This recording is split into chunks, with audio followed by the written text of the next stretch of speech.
All right, well, I'm pretty psyched. It's already a great day for me. I lost my wedding ring 2 weeks ago, and I noticed it was gone when I was walking in a park, so I thought it was gone forever. And I found it today in the bottom of my purse, so it's a great day, yeah. So hopefully it'll be a good day for you too. I noticed that our numbers are dwindling. I won't take that the wrong way. I understand, of course, the stay-at-home order now does let you come to class. I'll make that clear. Lets you, go to the grocery and do things that you have to do. But of course, administration really doesn't want you going home or congregating. So do the best you can with that. They are under a lot of pressure from the Ottawa County Health Department. So we're going to try this, and hopefully this gets our cases down so that we don't have to stop meeting in person. So do your best with that. I do still want as many of you as possible to come and take the exam on Tuesday in person. If you're nervous about that, make sure you email me. I may be able to arrange, I can arrange some of you to take it in a smaller group setting. I've got that set up for 8 o'clock on Tuesday morning, so see me if that would make you less nervous. If you have to be quarantined, then I've got it all set to go by Respondus. A lot of you have been trying that little practice quiz. If that's going to be what you're going to need to do. Still a few bugs with that. I think I have it all set up correctly on my end. Like, as far as I can tell, sometimes the password kind of pops back on and off. And so I may send everybody a password in case somehow it asks you for a password. It's not supposed to, but I've heard from other people that that's been a little bit of an issue.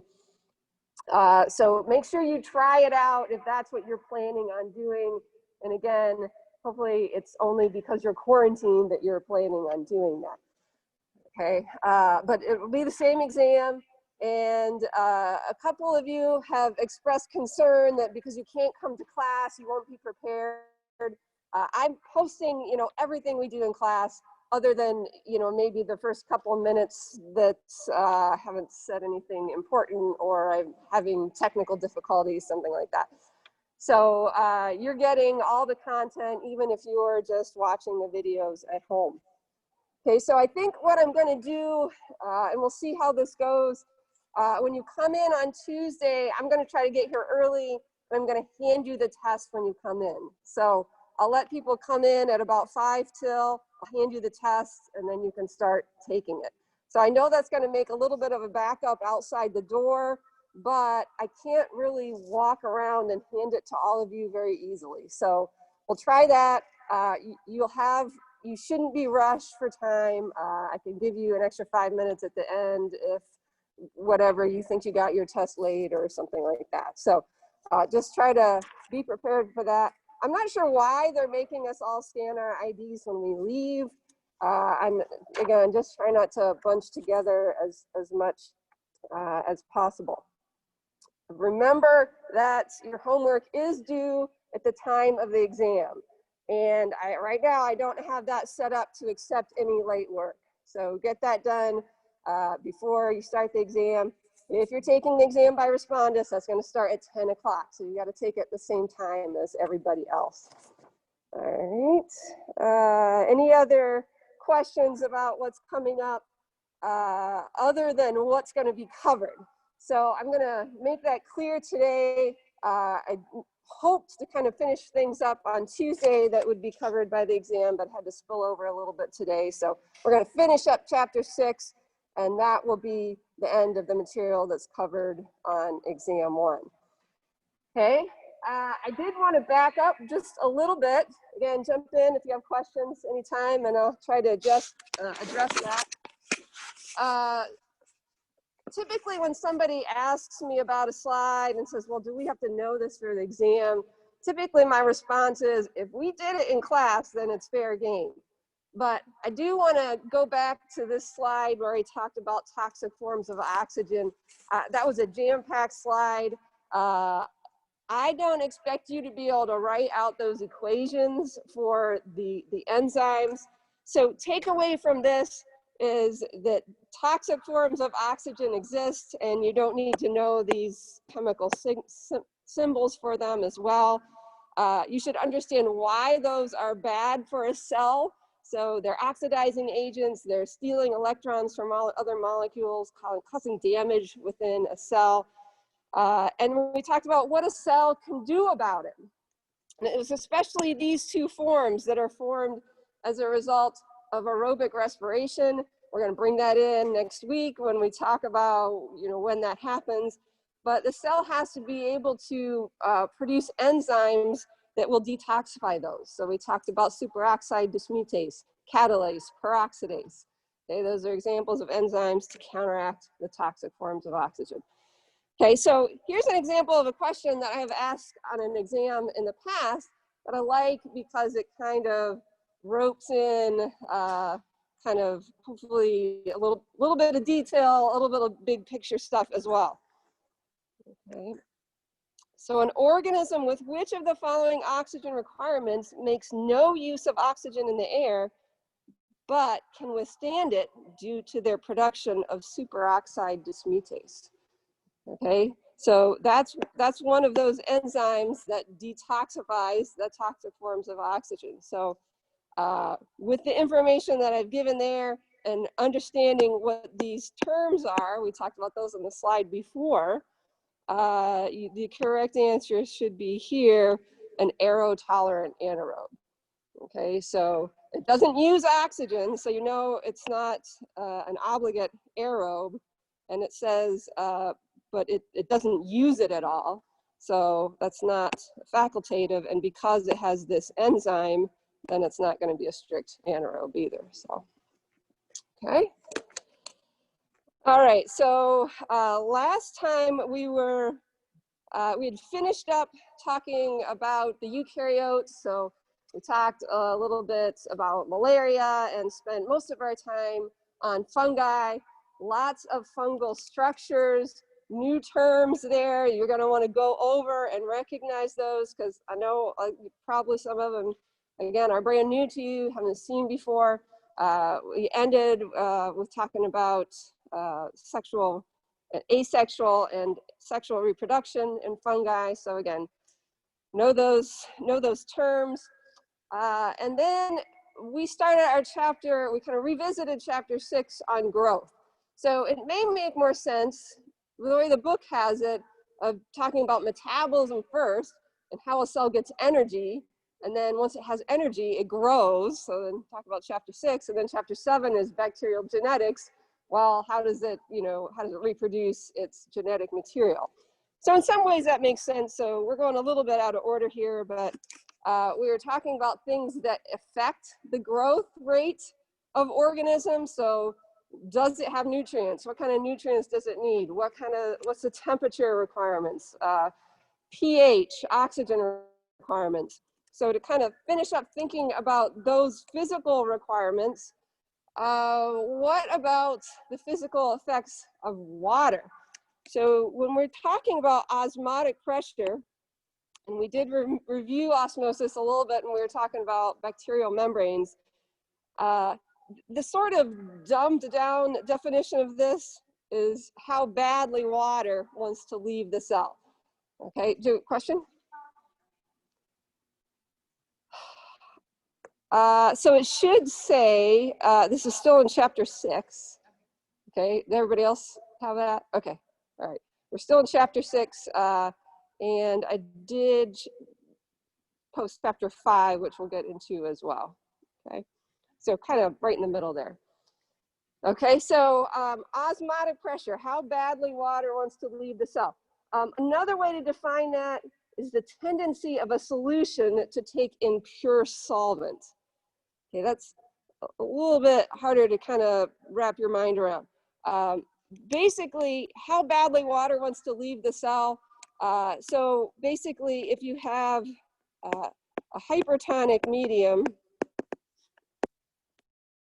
the more hypertonic medium you have, the higher the osmotic pressure. Okay, so cells in a hypertonic medium when there's lots of solute outside the cells, remember which way the water moves, the cell's going to dehydrate.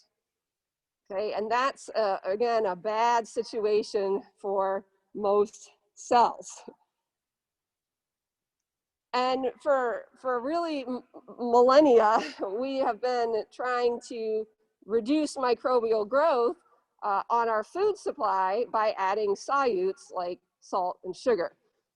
Okay, so the reason we do that is to get any bacteria cells that would spoil the food to dehydrate so that doesn't happen.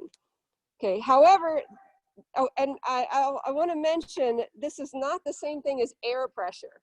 So when you say pressure, sometimes that makes students think, you know, barometric pressure.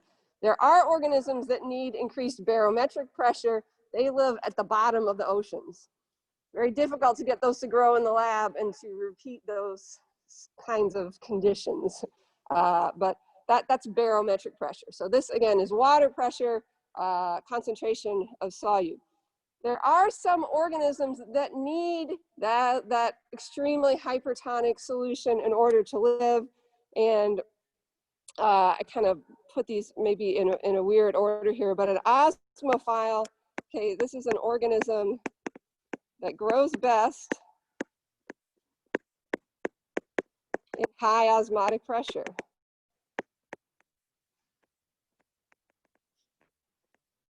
Okay, so it could be any solute. Salt and sugar are the ones that we think of most readily. There are organisms, again, that need that in order to grow. They have special adaptations and they can't live without it. A halophile, this is a specific kind of osmophile. These are organisms, again, that grow best. That suffix phile means loving, okay, salt loving, that grow best in increased concentration of salt. Okay, so these are not organisms that you're going to run into every day. Some of them are archaea. If you think our physiological salt concentration is about 0.7%, ocean water is about 3% salt. These are organisms that need like 20% salt and above in order to grow. So the Great Salt Lake, about 20–25% salinity. The Dead Sea, okay, super high salt concentration. So they have special adaptations in order to keep their cell moist, keep them from losing water. Okay. And lastly, as we think about the sorts of things that influence growth, your book doesn't mention ecological associations, but this seemed to be a good time to kind of draw attention to some terminology here. We are understanding more and more that when we grow organisms in the lab, in pure culture, so remember what that means, pure culture, there's only one organism growing in that test tube or in that petri dish. When we're growing organisms one at a time, they don't necessarily act the same as when they're in the environment with a mix of, you know, many, many different organisms, okay? And they're very difficult to study when they're in, you know, the environment with lots of different organisms. One of the biggest areas, one hot area of research right now is the microbiome. So studying the hundreds or thousands or more of organisms that live with us in our body.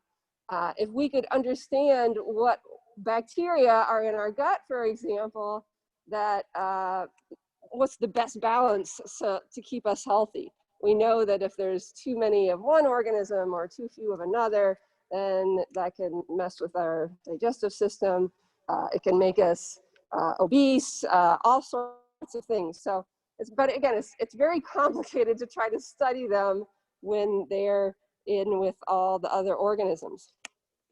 But some terminology to understand this, and when an organism is in an antagonistic relationship with another organism, that just means that one organism benefits, the other organism is harmed.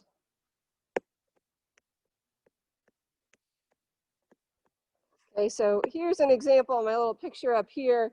We've got some kind of mold here. It's probably penicillium mold. It could be something similar to that.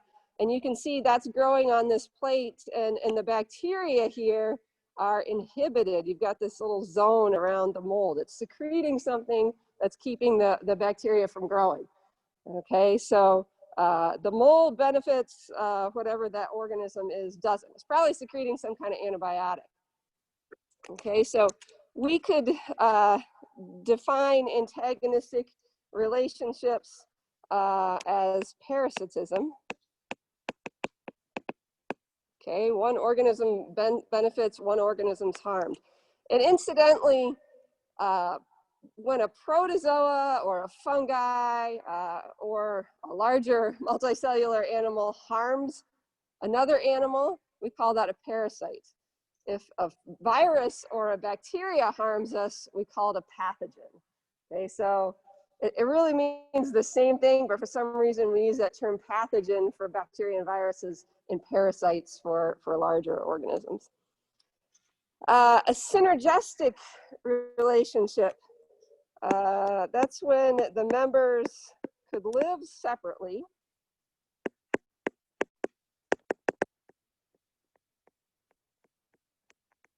but benefit from the association.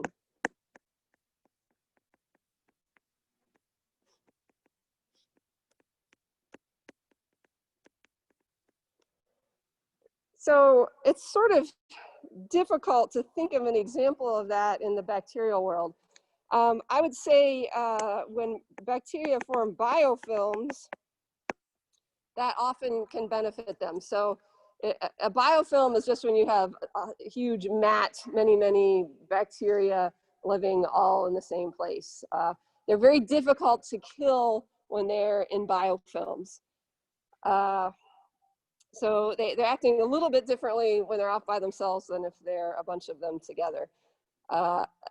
Another example that I thought of a synergistic relationship in larger organisms, dogs and humans, right? Dogs can live separate from humans, but I think you could argue that humans benefit from the association with dogs, and dogs definitely benefit from the association with humans, right? We feed them. So that may be an example, again, of larger organisms. And then a symbiotic relationship, that just means both members benefit and one rarely lives without the other.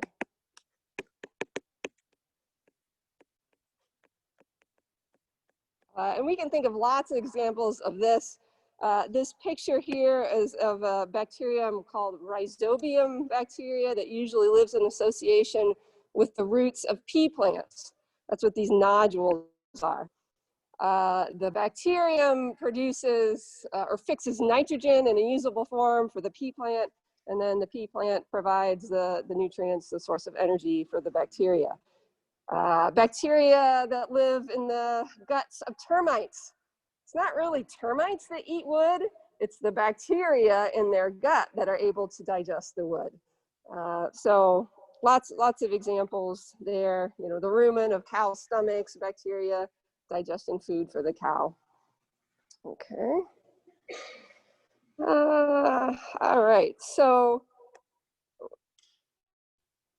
we want to be able to describe exactly, we've been talking a lot about growth, but in terms of describing exactly what's going on with a single bacteria cell when it grows, and how do populations get bigger. So we're going to think for a little bit here, we're going to talk math a little bit before we talk about how to count cells, some methods we have for counting cells. Okay, so all bacteria are going to reproduce by binary fission. And that's really fairly simple. You have one organism, it forms some kind of septum here in the center. If it's rod, same thing. If it's a cockeye, a round cell, it forms septa in the center. And it splits into two equal daughter cells that are genetically the same as the parent cell. Okay.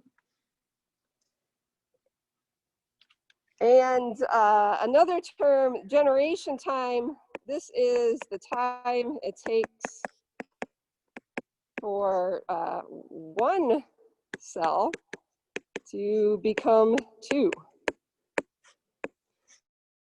We also refer to that as the doubling time. Okay, so this figure that they give you in the book to illustrate generation time is not really my favorite, because I'll point out why in a minute. But as here we have a single cell, and we've got, you know, the DNA replicating everything inside of it, septiform, and we've got one cell becoming two. Okay, so let's say, for example, that generation time was 30 minutes. Okay, that can be quite variable between species, but let's just say it's 30 minutes. Okay, so then we have two cells that become four. There's another generation. Okay, four cells. Pretend there are 8 cells here, not actually 9. It should be 8 cells. Okay, 4 become 8. That's another generation. You get the idea. 8 becomes 16. Okay, that's typically the way bacteria grow. They're doubling every generation. Okay. So if we look at that, let's think about over here first. What kind of things does the generation time depend on? Well, it certainly just depends on the species of organism. There are some organisms that just have a very quick generation time. E. coli, under ideal conditions in the lab, will double, will split every 20 minutes. And I remember very clearly in my undergraduate days in my upper level microbiology lab, that's one of the things we had to do was paint some agar on a bacterial slide, seed it with, inoculate it with some organisms, and then we had to look through the microscope at some cells and watch them grow. Okay, it was really boring, but it's kind of one of the things that I remember the best doing. You could actually see them happen really slowly, one cell become two. Some organisms like the mycobacterium, remember what's special about mycobacterium, they're the acid-fast organisms. Remember, they have that mycolic acid in their cell walls. Because it takes a long time for them to generate that mycolic acid, they grow really slowly. Their generation time is more like 24 hours. So we measure it in hours rather than minutes. Okay, so a lot of variability between organisms. And other things that can influence the generation time, the biggest one that we think about is the temperature of the environment. That's kind of usually like the first thing that comes to mind. But then all the other, you know, physical properties of the environment, like is there a proper oxygen concentration? Are there nutrients? Is the pH correct? So if those environmental conditions aren't just right, it's going to slow down the growth, slow down the generation time. Okay. When we, thinking now a little bit more mathematically, when we describe the growth of microorganisms, okay, if it's growing, if it's doubling every whatever, if it's growing at its fastest rate, we can describe that growth as exponential. And another way to say that is logarithmic growth.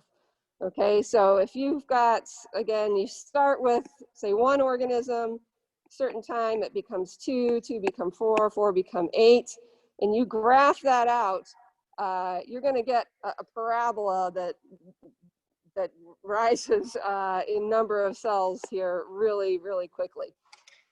Okay, if you contrast exponential growth with arithmetic growth, Arithmetic growth is when you have a population of organisms that's only increasing by a set amount every time period. So for instance, every hour, the species gains 2 more. This is not typically the way we see populations growing in size, but they would grow this way if something was limiting their growth. So for example, there weren't enough nutrients available and it's only, you know, gaining a couple of organisms every time period. Okay, the growth doesn't depend on how many organisms are already there like it does in exponential growth.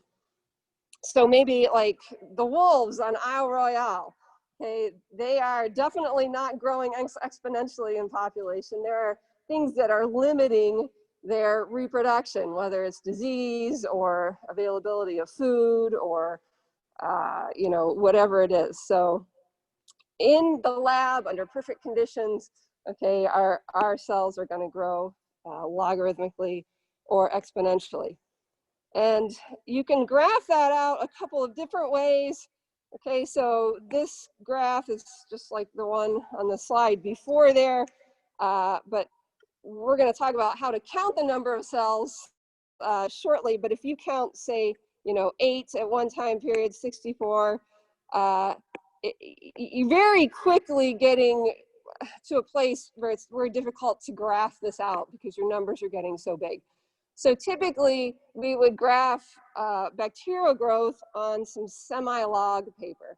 So you would have time on the x-axis, and then on the y-axis here, again, this is a log scale. So that just means you're adding a 0 on basically every unit. So 10, 100, 1,000, 10,000, so on and so forth. So here, when you graph your cells at the time points, say you take 4 hours to graph your growth, you can extrapolate from this graph.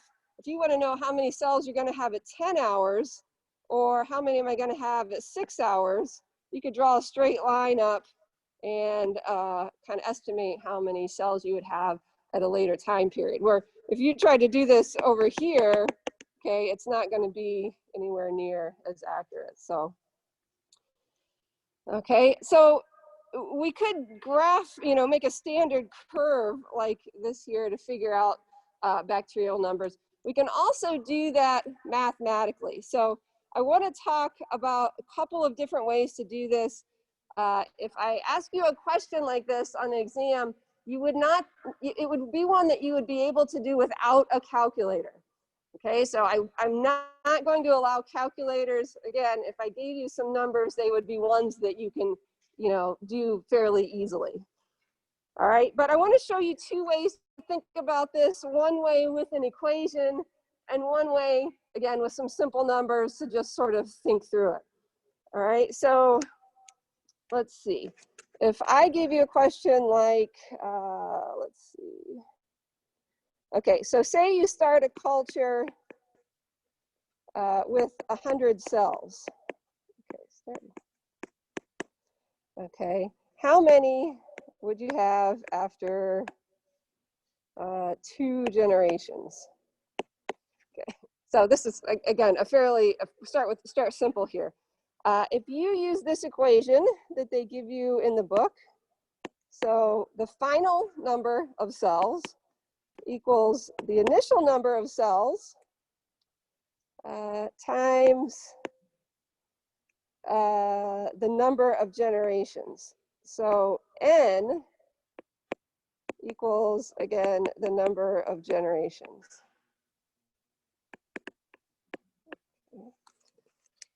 So if you've got 2 of these 3 variables, then you can figure out the equation, right? So if we're going to start with 100 cells, how many after 2 generations? Okay, then 100 times 4, that gives us 400 cells. Okay, of course, normally you're going to be working with extremely large numbers. but if they're smaller numbers, you might be able to just kind of by trying out numbers in that exponent there and kind of figure out what you got. If I was trying to figure this out, it'd be much easier to do it without this equation. So if you think about, okay, times 0, let's say I have 100 cells, and after our first generation, then I'm going to have 200 cells because they double, right? When they're doubling time, that means they double in numbers. And then my second generation, there's going to be 400 cells. So you could really just think through that much more easily than kind of fudging around with an equation. Okay, so let me give you another practice here, and there is another question. I posted 10 practice questions for the exam under your exam objectives. So that gives you another practice question. Let's take a second and try another one that's a little bit more difficult, but again, still, we'll just think through it. Okay, so first of all, you have to assume that your culture is growing exponentially. As we'll see in a minute, that's not always the case with cells in a culture, but without having a whole bunch of other information, we couldn't really figure it out if it wasn't growing exponentially. So you assume it's growing exponentially. If you have 20 cells in a broth culture and the generation time is 30 minutes, how long will it take until there are 1,000 cells? All right, so first of all, let's do it with the equation. Okay, so the final number, again, is equal to the initial times 2 to the n. I'll write it like that. All right, so you have 20 cells to begin with. Let's see. Oh, and you want to this number. We want to get at least 1,000 cells. So here again, we have to solve for n. Let's see, if we divide by 20 on each side, then that gives us 50 equals 2 to the n. All right, now to be honest, even with a calculator, I'm not really sure how to solve for that exponent. So, again, you maybe know more about this, but 2 to the first power is equal to 2, right? 2 to the second power is 4, 2 times 2. 2 to the third power is 8. 2 to the fourth, 2 times 2 times 2 times 2, 16. 2 to the fifth, 36.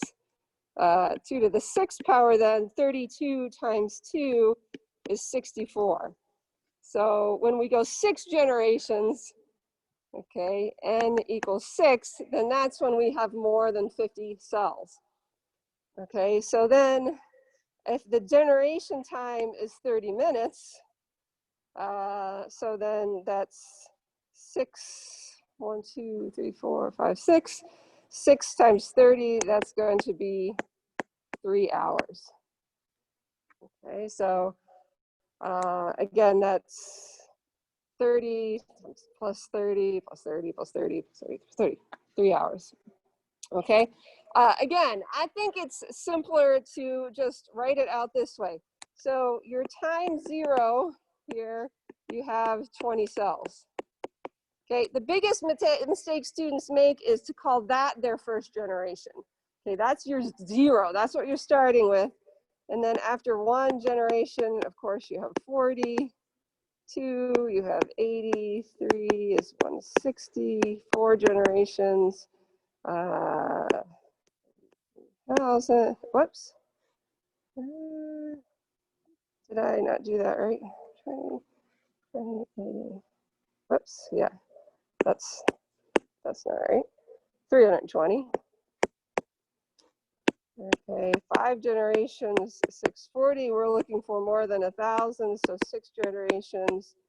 Okay, again, 6 generations, and then if generation time is 30 minutes, okay, this is 30, this is 1 hour, 30 minutes, 2 hours, or you could say 2.5 hours, 3 hours. Okay, so you know, I would give you a question similar to this, and you could definitely just kind of plot it out like that. Okay, are there questions? Okay. So I said that cells aren't always growing exponentially. We would assume they were if, you know, we were trying to solve a question like that. But certainly when you first inoculate some cells into a test tube, you're always going to have a little bit of a lag phase. Okay, so the growth is going to be slow to begin with. The cells are kind of ramping up the right enzymes to take advantage of the nutrients that are in the medium. They're adapting to the environment, we'll say. So typically they're going to have growth a little bit slow. We call that a lag phase. But then once everything starts kicking in, they're going to grow at their fastest rate. We call that the log phase. They're growing exponentially. That's their highest, fastest rate of growth. The cells are very uniform. And it's at this phase that cells are most susceptible to antibiotics.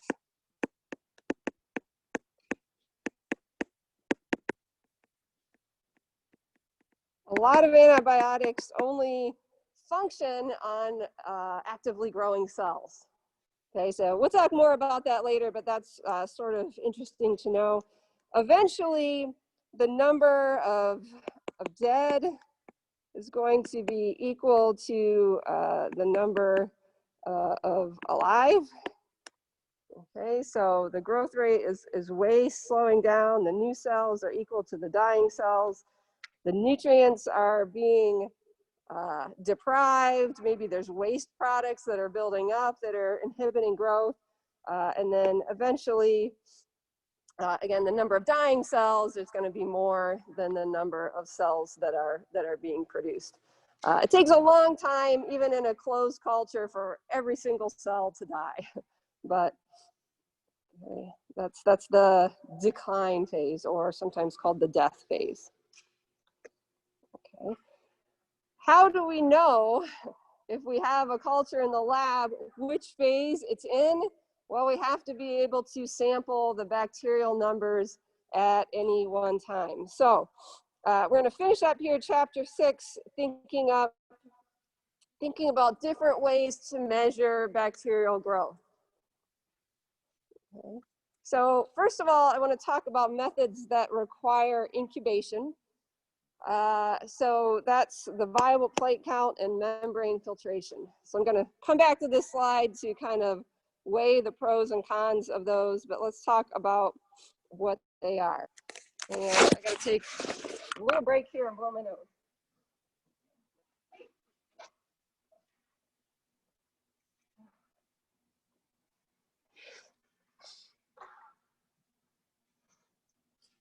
Sorry, very annoying. Okay. All right, so I want to take a little bit more time talking about, this is the viable plate count. This is an experiment that typically we're doing like today in lab. So I want to spend a little bit more time talking about it in lecture because it's one of the labs that we are like skipping for now and may come back later and do it virtually if you're in lab. So again, this is what's called the viable plate count. And with this method, this picture doesn't show it very well, but you've got some broth culture with lots of cells growing in it. And the goal is to try to figure out your original cell density, or basically a number of cells in that original culture. So we're going to do that by taking out a sample and putting it on some kind of agar plate and counting to see how many colonies grow up. So the principle there is for every one cell in that original culture, each of those one cells grows into a colony on a plate. So most of the time, cultures have millions and millions of cells. So usually we need to dilute it in order to get kind of a countable number down here on the plate. So we typically are going to make serial dilutions, most commonly 1 to 10 dilutions. So the easiest way to do that is you take out a mil of this original stock culture and put it into 9 mils of some diluent. In lab, we use sterile saline, just something that's about isotonic. We don't want to give it growth medium because we don't want the numbers increasing as we're trying to count them. Okay, so when you put 1 mil into 9, that's a total of 10, and that gives us a 1 to 10 dilution. Okay, so then we take a 1 to 10 dilution of a 1 to 10. So this is going to be a 1 to 100. Okay, another 1 to 10. So you get the idea: 1 to 1,000, 1 to 10,000, 1 to 100,000. And then we take out a small aliquot of each of those dilutions. Typically, we would make a spread plate. So if you're in lab, you got to practice that today. So you're not going to use a loop to do that. You're going to use a glass L-shaped rod, call them a glass hockey stick, to spread that couple drops of bacterial suspension around on your plate. We incubate that, and then when you come in the next day or however long it takes to grow up, you count the number of colonies, and you're looking for a range of between 30 and 300 colonies as being statistically significant. Okay, if it's more than 300, you just really can't count those numbers accurately. If it's less than 30, then it's not considered statistically significant.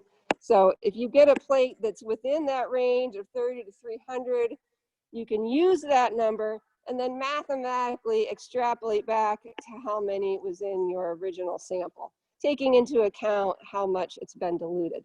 And I'm not going to worry about that math for lecture. Your lab professor might make you do that later on, but we won't worry about that.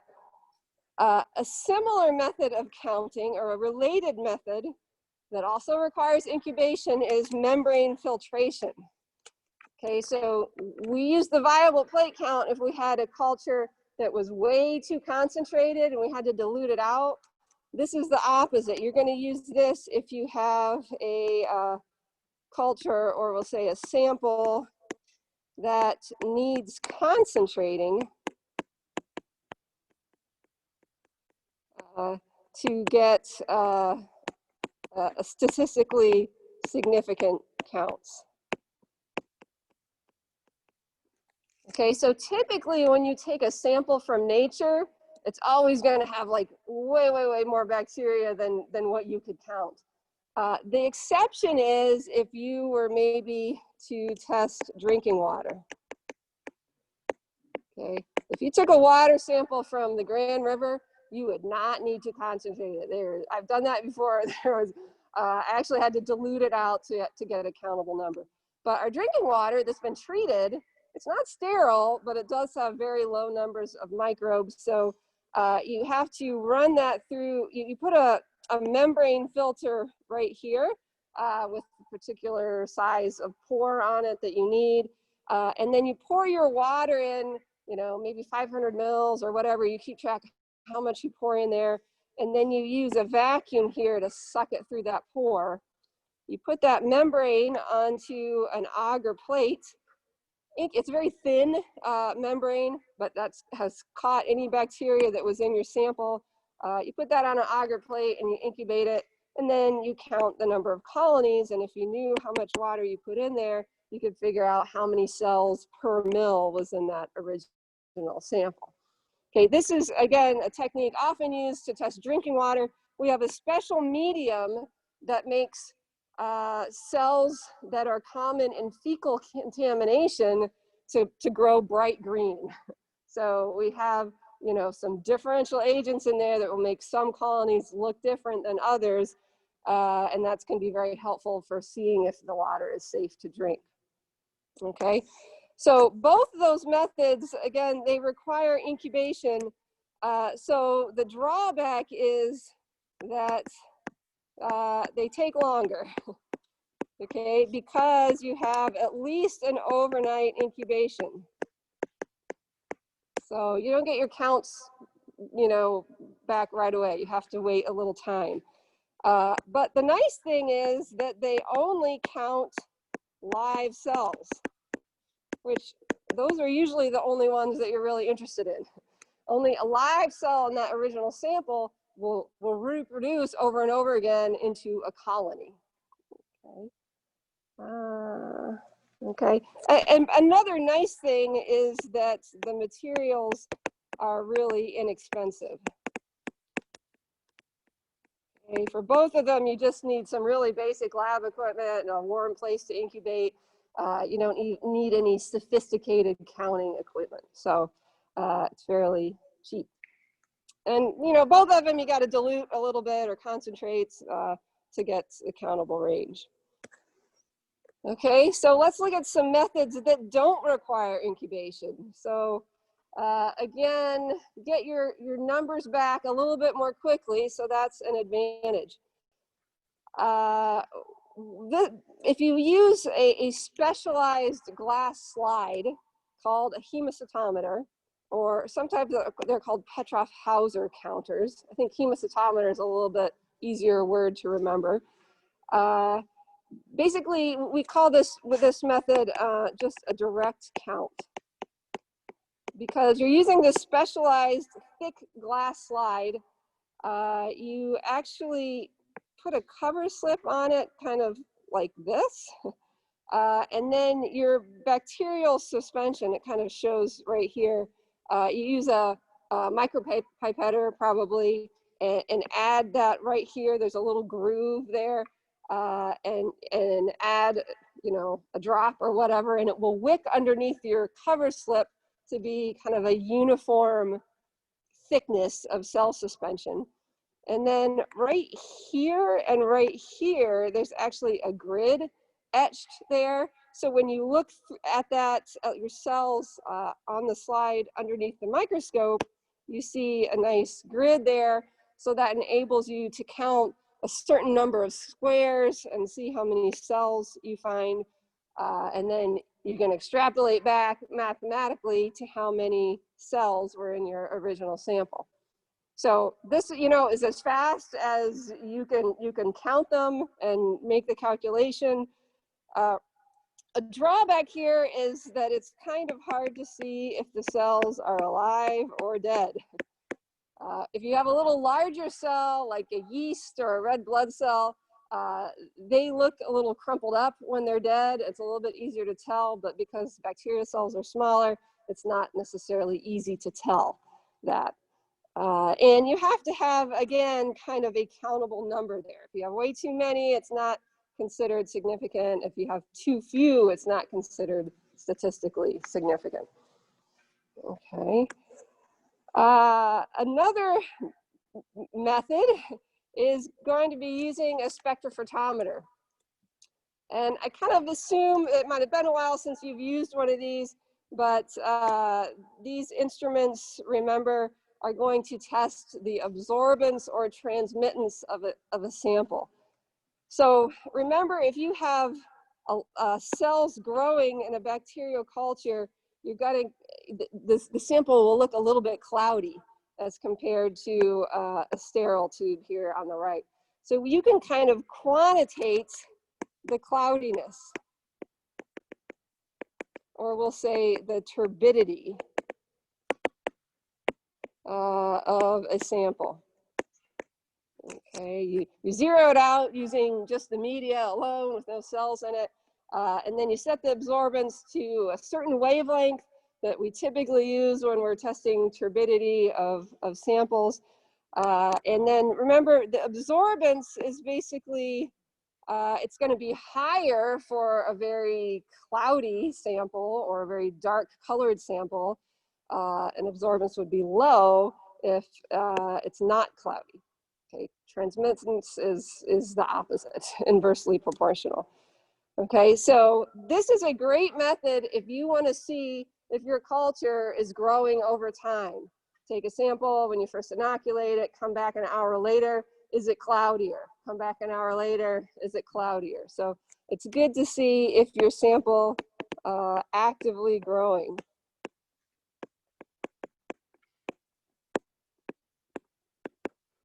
Okay, the problem is it doesn't give you actual numbers.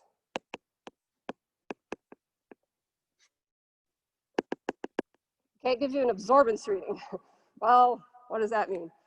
If you want to get actual numbers from this method, you would have to construct some kind of a standard curve where you would, take out a sample of cells after an hour and do a direct count, maybe with the hemocitometer, and say, oh, that corresponds to absorbance of 0.2 or whatever. Put it back in, test, the absorbance after another hour and say, oh yeah, I've done the counts and that, corresponds to this number. So you would make a standard curve, and then the next time you did it with the same kind of cells and the same media, you could figure out, oh, I've got this absorbance, oh, that corresponds to such and such numbers, okay? So counting dead cells and alive cells is the same, okay? They're all gonna scatter light the same way, so that's a drawback usually there. Okay, getting a little step up in complexity as well as cost is an electric cell counter. These are often called Coulter counters. And the principle here is that bacteria, when they pass through an electric beam, are going to disrupt that electric field. So as long as you get your flow rate adjusted kind of just right, and the cells aren't clumping together too much, then when it flows past the cell counter, it will tell you how many cells that you have once the whole sample flows through. So typically this is a little bit more accurate. Again, it's a problem if you have a kind of cells that tend to clump together. Okay, and we talked about the different ways that cells arrange. If you've got a staphylococcus, for example, that tends to clump together, it's just not going to count it as accurately. It's better for cells that are a little larger, like yeast cells, rather than bacteria. It's a little bit more accurate. And again, you cannot tell if they are dead or alive. They're all going to disrupt that electric field the same way. But this is definitely fast. Okay, much faster than the other methods. Okay, and then lastly, we're getting up to kind of the most expensive, although the most accurate method we have is flow cytometry. So a flow cytometer, if you get a piece of equipment that has all the bells and the whistles, we're thinking like hundreds of thousands of dollars for a top of the line flow cytometer. So you're not going to have one of these in your dorm room. Basically, it uses a light sensitive detector to detect cells that are stained with a fluorescent dye. Okay, cells are going to be stained.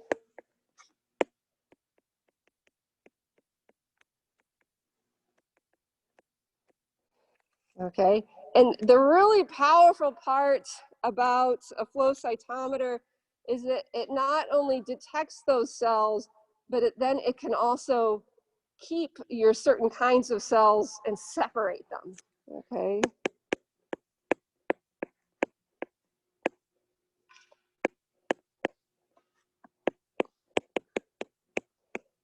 Okay, separate. Okay, so I had to look around a while to get an example of some data that a flow cytometer generates.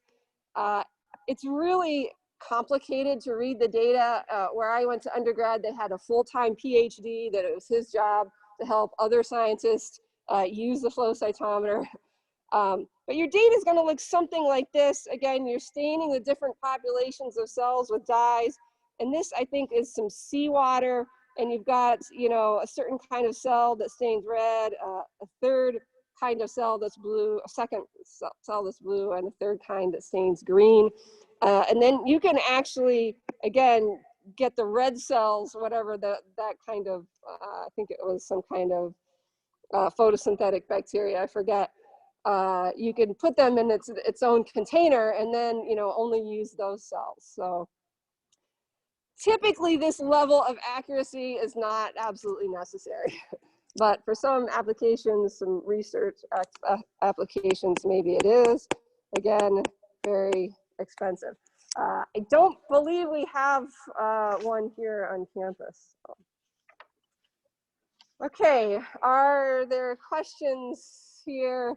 Yeah, we do. Is it Dr. Renkema that? Oh, awesome. Okay. Apparently we do have one on campus. Okay, good. I'll have to ask around about that. So thanks for pointing that out. Okay, so that's the end of the material that will be covered on Tuesday's exam. So that's the end of chapter 6. Again, that you're gonna be hopefully working on your homework. Don't save your homework till the night before. You don't want to, that's probably not the best way to study, you know, right before the exam. Okay, but let's move on and at least start our chapter on metabolism. The good thing is that I know that you've all had metabolism in other classes, and it might make you groan a little bit. Don't worry, I'm not gonna make you memorize glycolysis or memorize the Krebs cycle. We're gonna take a very kind of overview approach. We are gonna look at pathways, but we're not gonna, you know, be memorizing structures or enzymes or anything like that. So we're trying to think kind of big picture, and we're trying to focus on the things that bacteria can do that we can't, or at least we highlight those things. We have to go through regular aerobic cell respiration as well. So I'm going to start out by kind of reviewing some of the aspects of metabolism where, and then probably more a week from today, we'll get into the actual pathways. Okay, so when we talk about what is metabolism, this is all the biochemical reactions in a cell. Okay. All right. So the metabolic reactions, oh, okay, sorry, I forgot my little overview. I usually ask questions, but I really just couldn't think of a good question that kind of encompassed where we were going to go. But like I said, we're going to review components of metabolism, and then we are going to go through the pathways, and I'll try to be very clear about kind of the level that I hope that you understand it. And again, be sure to refer to the learning objectives because I've got some more information there as well. Okay, so metabolic reactions. And again, I kind of forgot to say, I feel like these slides are really kind of boring, but when I put a fancy background up with these, it goofs up the program that I actually write it in. So I feel like it's kind of blank slides, but okay. So metabolic reactions, hopefully you've heard these terms before. They're either going to be anabolic or catabolic. Okay, anabolic reactions are reactions that build molecules.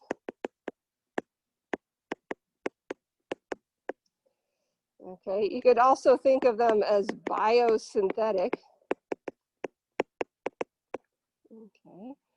They require energy, so we call them endergonic. They have to, they require ATP for that to happen. And then catabolic reactions are reactions that break molecules down.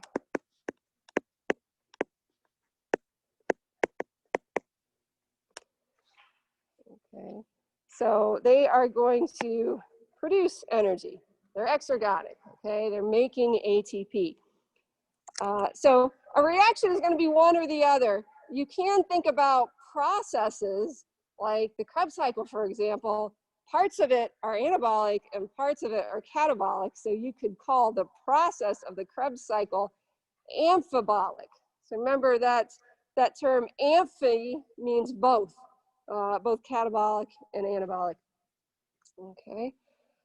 So here's your figure that your book gives you to illustrate that. Remember, bacteria are not able to phagocytize some big nutrient. They have to absorb those nutrients in some way, or in some cases secrete enzymes to break down, say, a protein or something into smaller parts so it can be transported into the cell. And then catabolic reactions are going to break those nutrients down further to produce energy. This is not a 100% efficient process. Some energy is going to be lost as heat. And then say you have these precursor molecules, say they're amino acids or whatever, an anabolic reaction then, or probably a series of anabolic reactions, would take those precursor molecules and build them into macromolecules like proteins or carbohydrates or lipids or whatever. Again, we're getting a little energy lost as heat. So those macromolecules then are used to build cellular structures, or maybe as storage molecules, storing for energy. Okay, there always needs to be a balance between anabolic and catabolic within a cell. Get too much of one, that's not going to be good. Too much of the other. All right, I want to take a minute to review oxidation and reduction reactions, kind of abstract concepts that can be hard to wrap your mind around.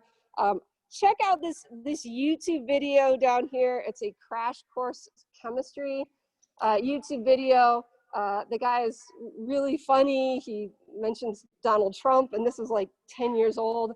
But he talks a little bit about why we name these reactions oxidation and reduction.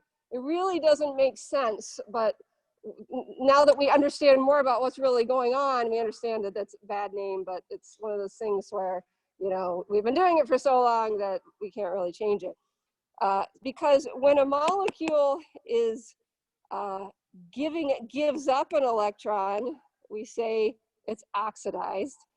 And when a molecule gains an electron, we say that it's reduced. So why do you gain something and you call it reduced? The net negative charge is reduced. So you could think of it that way. Most of you have learned the acronym oil rig. Okay, oxidation is loss of electrons. Reduction is gain, again, of electrons. So that's a really helpful thing. For me, sometimes I have to kind of repeat that to myself. I think the other thing that makes this hard to kind of wrap your mind around, or something that we forget, is that protons, in other words, H+, usually accompany electrons. Okay, so we often don't show the electrons when you write out the chemical equation, but we usually show the protons. So if a cell is gaining a proton, you assume that they're gaining an electron. So anytime you see it gaining a H+, that it's gaining an electron and it's getting reduced. Okay, so a hydrogen atom is, right, a proton and an electron together. So those usually travel together. So that might be helpful too. But again, it's like the first 3, 4, 5 minutes of that video. Give that a watch. I think that you will enjoy that. The electrons, we really, we can't let those electrons just kind of travel anywhere they want in the cell, because they cause trouble. So the electrons actually have to be carried or chaperoned wherever it's important to go. And really, we spend a lot of time on those electrons because, like they say in that video, it's all about the electrons. The electrons are what's going to convert into a huge amount of ATP And we'll see that when we get to the pathways. So we need to follow those electrons and understand where they're going. Oh, I see this didn't, anyway. So we have molecules called coenzymes, NAD, FAD, NADP. It's their job to, again, chaperone these electrons to make sure they don't get into trouble. The NAD, when it actually, so this is its oxidized state, NAD+, and when it accepts electrons, then it actually accepts a hydride ion. So it actually can carry, again, a hydride ion. So that's 2 electrons and 1 proton. Okay, so that's why we have NAD can carry, actually, again, there's 1 proton here and 2 electrons. We don't write the electrons in there. And then 1 proton gets just lost in solution. But that's okay. Protons can kind of go around by themselves. They don't cause any damage to the cell. Okay, FAD, then that carrier, you could also think of these coenzymes as like baskets. Okay, this is the empty basket, the oxidized state, and it's got a full basket when it's carrying electrons. It can actually carry 2 electrons and 2 protons. So in its reduced state, it is FADH2. And then sometimes there's a phosphate involved. NADP can also carry a hydride ion. So when it's reduced, it's going to be NADPH plus a proton because it carries 2 electrons and a proton. Okay, so we're going to be following those electron carriers around as we get more into the pathways. Again, and kind of parading through the components of metabolism that we need to understand before we put everything together is ATP.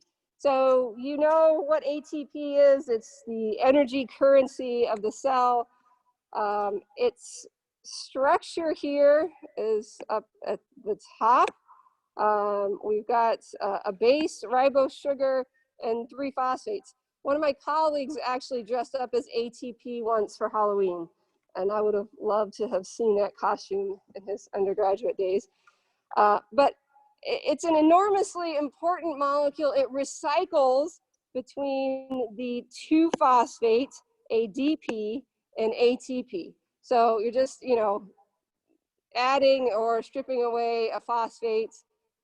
It's a cyclic thing. So we have terminology that describes how that phosphate is added to ADP to ATP. So we call that phosphorylation when a phosphate is added. Okay, and there's 3 different kinds of phosphorylation. I'll go ahead and write them here before we talk about them. There's substrate level phosphorylation.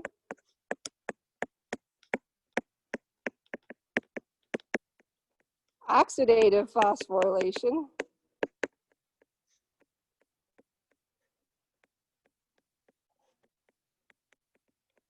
And then photophosphorylation.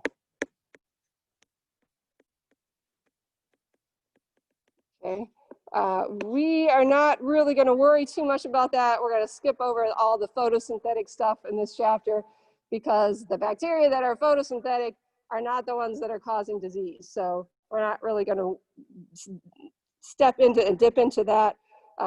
So photophosphorylation, that happens during photosynthesis. So we're not really going to worry about that. We're going to focus on what's the difference between substrate level phosphorylation and oxidative phosphorylation.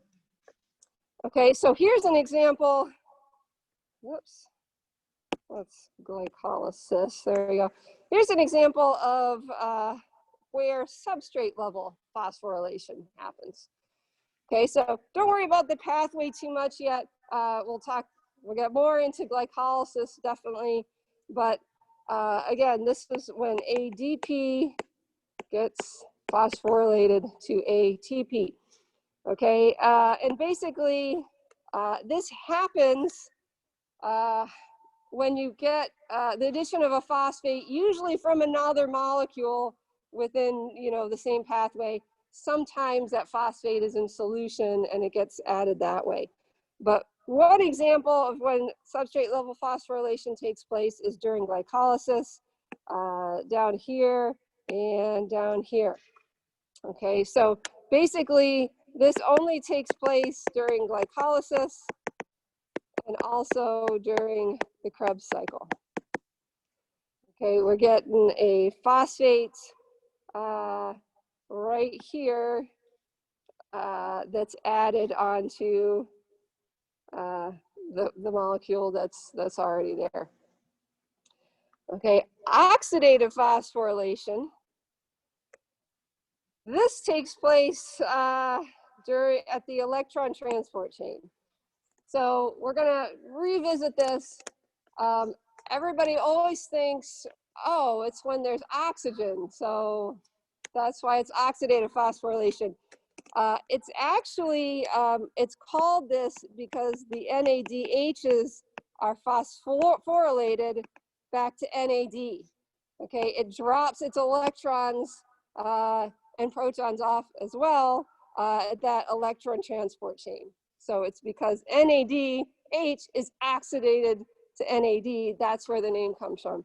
Because, of course, when we respire aerobically, oxygen is our final electron acceptor, but bacteria, some of them can respire anaerobically, and there's other things that accept those electrons, some ion, like nitrate maybe. Okay, that's still oxidative phosphorylation, even though it's not oxygen as the final electron acceptor. And basically, we'll get to this more when we look at the pathway, but that electron transport chain, a great analogy there is a dam.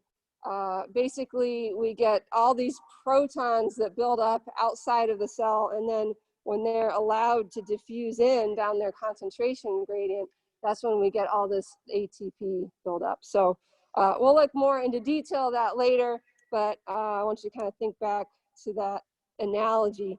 So again, oxidative phosphorylation is only taking place at the electron transport chain. And then I just mentioned this photophosphorylation, but again, we're not going to look at that into any more detail. All right, I think this is probably a good point to stop. We're going to review the enzymes a little bit and then jump right into glycolysis. Again, that will be a week from today. If you're having any issues, don't be afraid to email me, be in contact with me. Again, anything about the exam coming up, any needs that you have, okay? Have a good weekend, stay safe. All right, let me turn this off here.